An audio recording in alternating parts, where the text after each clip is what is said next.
Hello everybody, my name is Rachel and welcome to another weekly reading wrap-up. I haven't really used that intro in a while. This is going to be an abbreviated one because I want to have some sort of video this week. I'm trying to keep a little streak of doing something weekly on this channel, but I have been fighting off some sort of headache for a lot of the afternoon and I'm kind of done with today. So forgive me for not talking in detail about what I've read. I just want to mention them and while my thoughts on them are still a little bit fresh.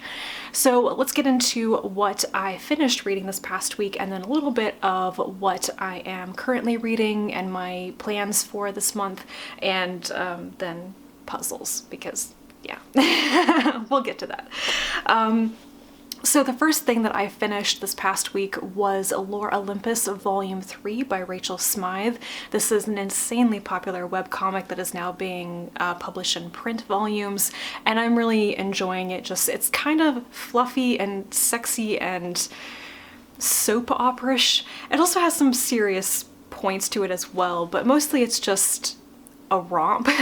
And it is a Hades and Persephone retelling, kind of like the whole gods and goddesses thing, but in the modern day. And it does deal with some things like sexual assault, for example, which are on the more serious side. I'm interested to see how some of that plays out in the long term with the story. I think it's going to be a very, very long series, and I don't know how long I will stick with it, but for now I am still really enjoying it. And I don't know if the art style is like my favorite thing. It is not the most sophisticated art, but I really like the vibe of it. I like the color palette, and it's just really fun to read, which is why I'm reading it. That was the lamest review ever. Next up is One Last Stop by Casey McQuiston. This is a sapphic romance with a time slip twist. So it's set in the modern day of a young woman finishing up university in New York City. She's recently moved to the city and she meets a woman on the train who is from the 1970s and is stuck on the train and has been for like 45 years. And they are attracted to each other and trying to figure out how to solve that problem and be together while other things are going on. I enjoyed a lot of this. I really loved Red, White, and Royal Blue by McQuiston, which I read years ago when it came out. And this book I think had some of that same compulsive readability. It was just fun and engaging, and it really just swept me along in the story. I tended to forget about it when I wasn't actively reading it though, and the further that I got into the story, the more I couldn't suspend my disbelief about the time slip aspect, essentially the solution to the time slip. I just sort of went, really? Which is not my favorite thing with any sort of timey-wimey stories. It's why I don't always love them. So it was good, it was entertaining, but it just didn't have that punch or whatever that Red, White, and Royal Blue had for me. It's a very different type of story though. I also listened to the audiobook of The Rise and Reign of the Mammals by Stephen Brusatte.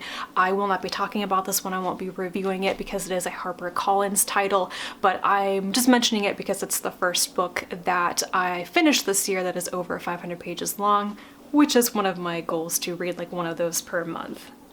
Then we have another nonfiction book, which is Notable Native People, 50 Indigenous Leaders, Dreamers, and Changemakers from Past and Present. This is written by Adrienne Keene, and the artwork is by Ciara. And I enjoyed this. It's got nice, bold artwork, and there's a little biography of each of the 50 people. There are also some sections talking about topics like Native identity and citizenship and stuff like that.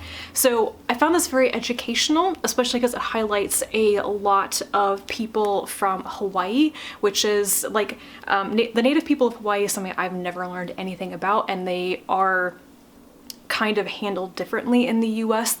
even like legally speaking, how they're recognized or not recognized, which I had no idea about. So this was really just a series of snapshots of people, most of them from the present day, but a few from the past, and all of it was really new to me. I do think that it suffers a little bit from that thing with a lot of little biography collections like this, and that it becomes kind of samey. There's only one page for every person, and it tends to be a bit formulaic. It tells you like where they're from and when they lived, and you know, a quote from each of them. And so I think that I get more out of books like this if I read them very slowly, like just 1 or 2 per day. Binge reading it means they all kind of flow together. I don't know if anybody else has that issue with books like this.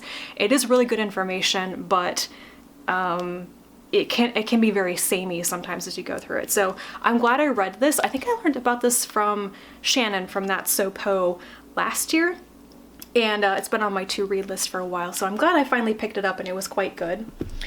And then lastly, another nonfiction book. I read Under a White Sky by Elizabeth Kolbert. This is her latest book in which she's talking about essentially that nature is no longer natural because all nature, all of our planet is so fundamentally changed or affected or buttressed by human activity. What does it mean to be trying to solve problems with our environment, with nature, with ecosystems, when those problems were themselves caused by other humans trying to solve other problems? This whole like cascading effect.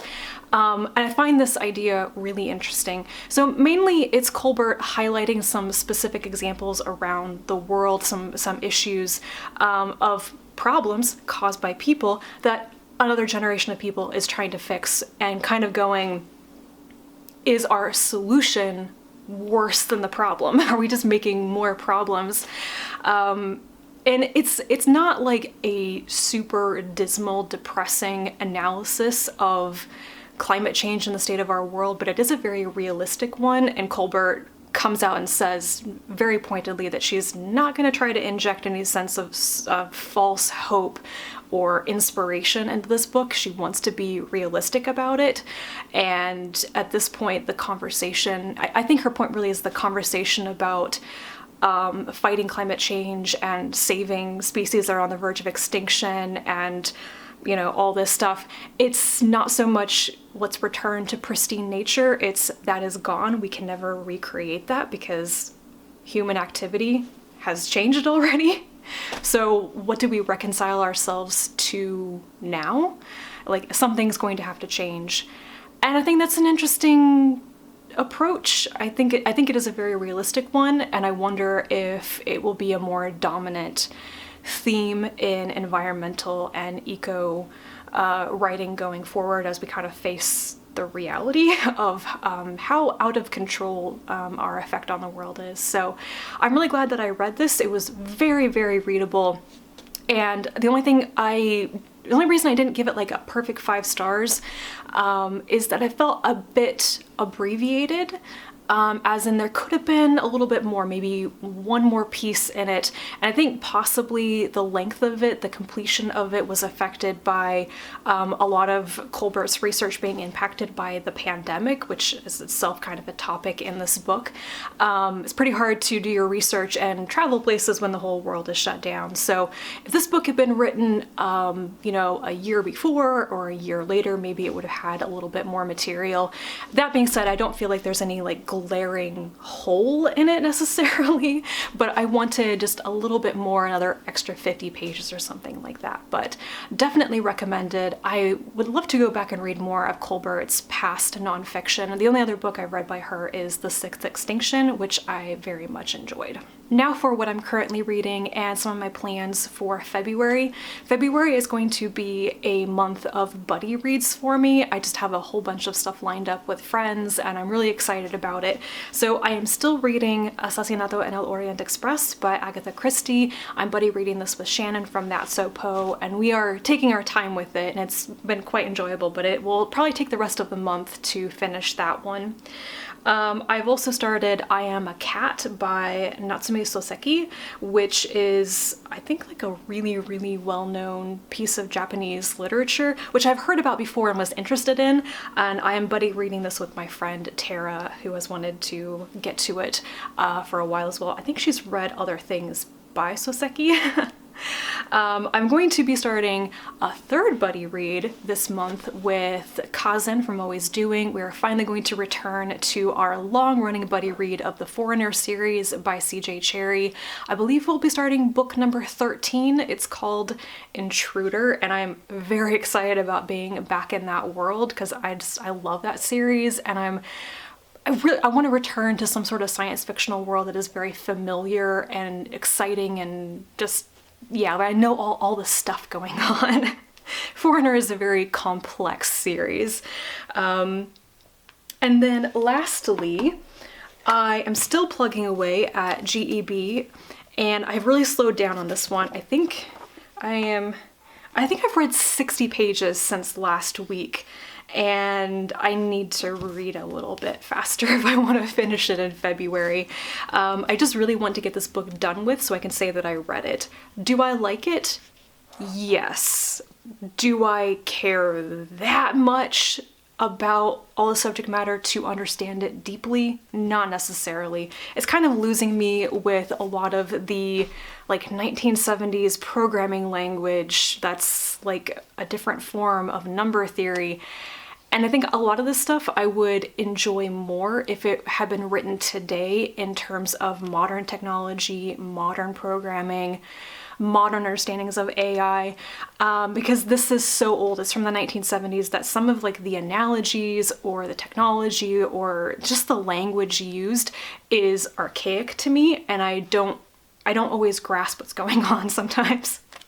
Weird problem to have. So it's definitely an intriguing book, but I have certainly hit my limit with what kind of mathematical stuff I enjoy reading about with this book, which is good to know. So it's an experience. It's a learning experience. Not sure exactly what I'm learning, but it's something. Maybe I'm learning about myself. And then the other thing that I have started reading, there are many other things going on right now, but this one I'm also very excited about. This is The Art and Science of Ernst Haeckel. This is a publication of Taschen, so there are a lot of different contributors and writers and stuff in it.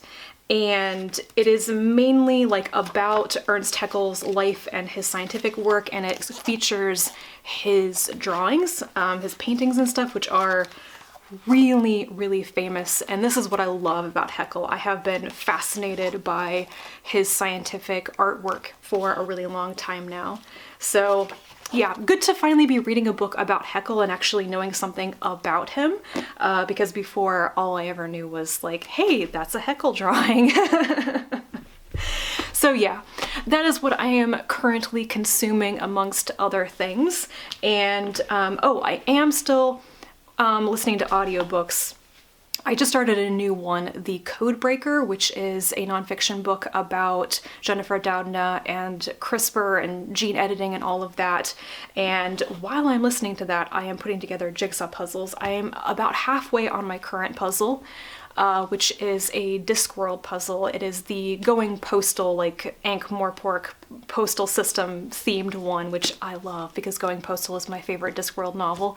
But I'm going to finish it pretty soon and I need to pick another puzzle.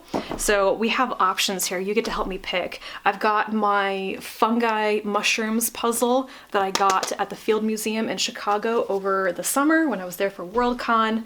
I have the World of the Brontes, which cool. And then I also have the World of the Tudors. There's a Jane Austen one as well, which I will get eventually. So I need to pick between these three.